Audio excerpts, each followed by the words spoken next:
hospital for random anaphylactic reactions. Thankfully they're dying down. I made it my second night in a row without needing any epinephrine, which is awesome, and I even made it through the whole night without a single allergic reaction. I did have one that required IV Benadryl just before I went to sleep as Judd was leaving, but that was handled, and I didn't have any more the rest of the night. Slept very soundly, except of course to be woken up for breathing treatments and meds and vitals, but that's how it goes in the hospital. Usually I do record earlier than now and show you all breakfast and all that good stuff, but took me a long time to shake the sleepies off this morning because I slept so hard, which is awesome. I am now ready for the day.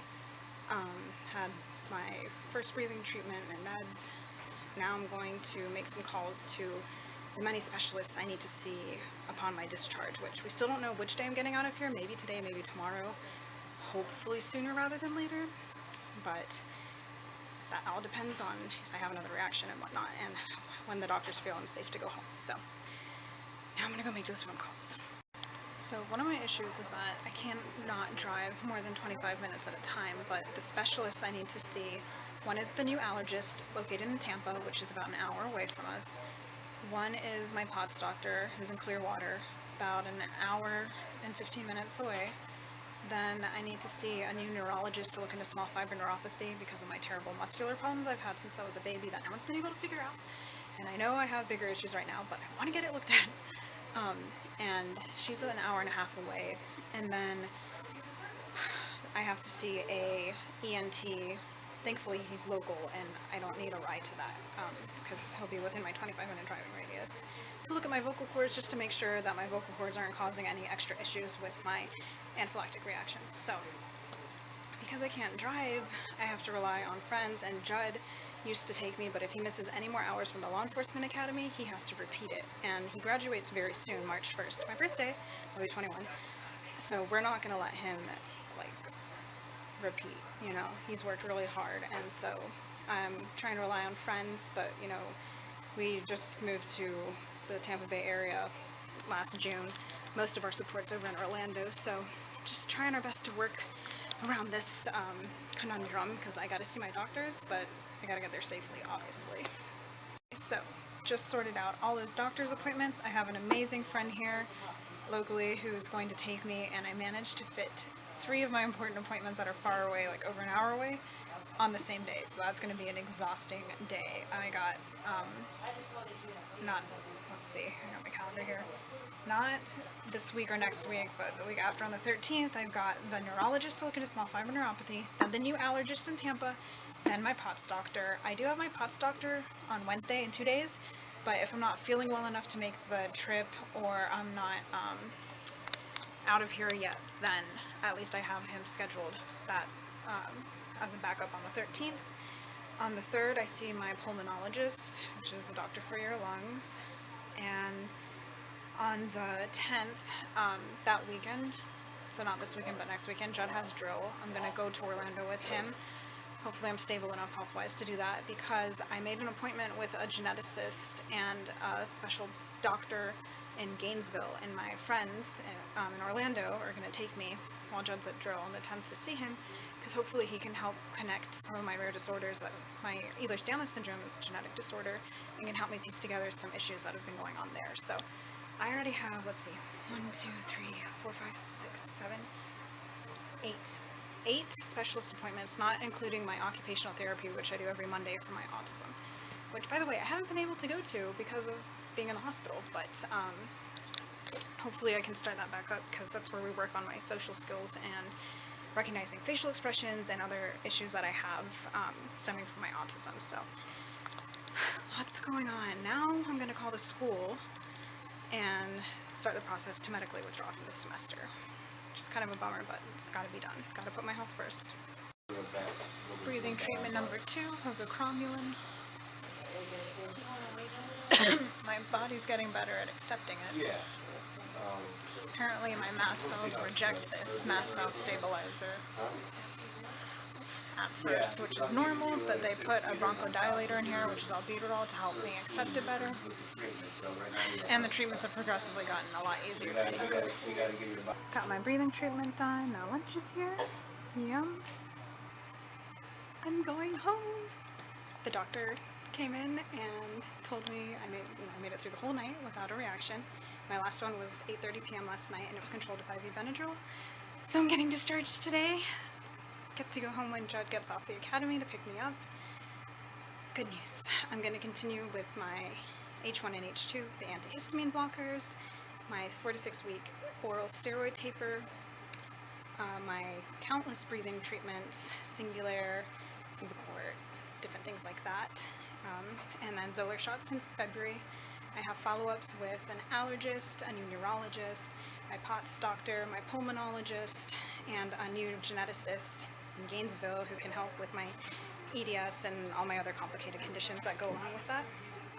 And the doctor did say something, my attending doctor did say something a little odd, where he said, you know, he and the hospital's attending allergist spoke a lot after they spoke to me yesterday, or Friday, and said that, you know, if I feel like I had, you know, I start a reaction and I take my liquid children's Benadryl you can buy at CVS, and it doesn't work and I end up needing my epi, if I feel like it's well controlled after my epinephrine and breathing treatments, and I feel like I'm well controlled at home, I don't have to go to the hospital, which is not typical protocol. You always go to the hospital when you use your EpiPen, but he said people aren't using it as often as I am, and, you know, we need to do something to give me better quality of life so I'm not always in the hospital or emergency room.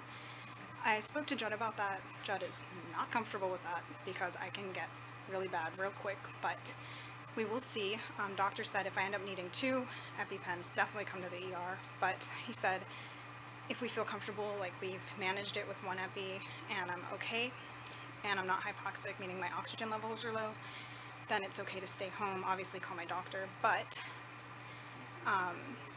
we're going to have maybe a little more freedom with when I need to come to the ER in regards to when I use my EpiPen, but I don't know, it's just because when a reaction starts with the epinephrine, then I get the anaphylactic shocks in clusters where I do need to be in the hospital, plus the other attending doctor who covered for him, who was my first physician, my first hospitalization, this is my 3rd one, said that if I'm still even requiring IV Benadryl, she really wants me here in the hospital. So there's some conflicting opinions here. I'm just going to do what's best for my body, and obviously I will not hesitate to come to the emergency room if I feel like I need to. So I'm just really happy I'm going home today.